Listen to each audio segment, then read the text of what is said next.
નમસ્કાર, આપ જોઈ રહ્યા છો નેશન પ્લસ ન્યૂઝ. હું છું આપણી સાથે હેતલ ગોયલ. ગુજરાત ગૌરવ દિવસ અંતર્ગત મુખ્યમંત્રી ભૂપેન્દ્ર પટેલે ગુજરાત પોલીસ દ્વારા યોજાયેલ પોલીસ એક્સપો 2025ની મુલાકાત લીધી છે, જેમાં પોલીસ ફોર્સના આધુનિક શસ્ત્રોનું નિરીક્ષણ કર્યું છે.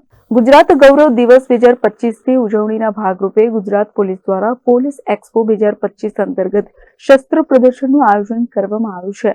આ શસ્ત્ર પ્રદર્શનની મુખ્યમંત્રી ભૂપેન્દ્ર પટેલે મુલાકાત લઈ આધુનિક શસ્ત્રોનું નિરીક્ષણ કર્યું હતું. પોલીસ એક્સપો શસ્ત્ર પ્રદર્શનમાં ચેતક કમાન્ડો ફોર્સ દ્વારા નોન લિથલ વેપનથી માંડી 1000 મીટર સુધી મારક ક્ષમતા ધરાવતા આધુનિક હથિયારોનું પ્રદર્શન કરવામાં આવ્યું છે. BDDS સ્ક્વોડના 6 સ્ટોલ્સ થકી એક્સપ્લોઝિવની જાણકારી આપવા હેતુસર તમામ પ્રકારના IEDના ડિવાઇસ તેમજ સર્ચિંગ ઇક્વિપમેન્ટ અને ડિસ્પોઝલ ઇક્વિપમેન્ટ્સ પ્રદર્શનમાં મૂકવામાં આવ્યા છે.